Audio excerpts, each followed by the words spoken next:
Well, welcome to the 2019 Voyager Media Awards. This is the second year that Voyager Internet has sponsored these awards, and hopefully a few of you are now starting to think of the event as the Voyager Media Awards and not as the Qantas or the Canon Media Awards, but with thanks of course to the previous sponsors.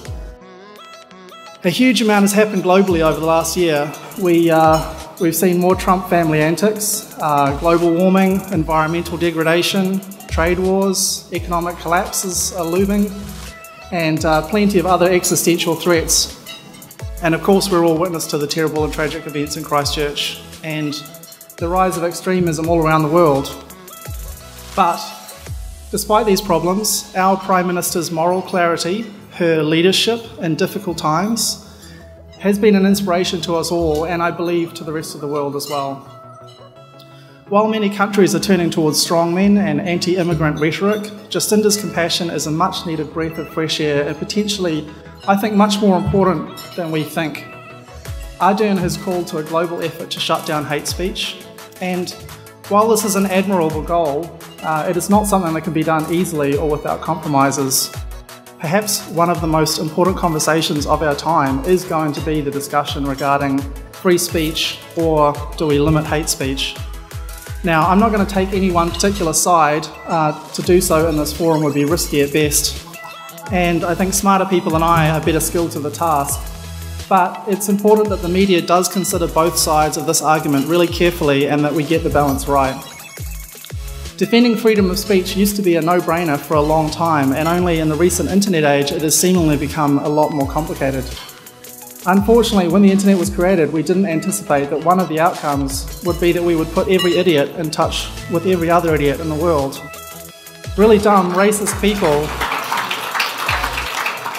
Thank you. Really dumb, racist people with bad ideas didn't used to be given TV spots and radio airtime, but now they can have their own YouTube channel with millions of fans. If we're all now living in the digital age, we might want to stop and ask, which digit are we being given exactly?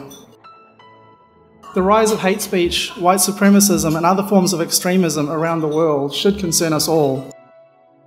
But some people are being deplatformed for making clearly harmless or satirical comments, and we can't start banning satire either. So how on earth are we going to create a world where no one is allowed to be offended by anyone else? That's just not going to be possible.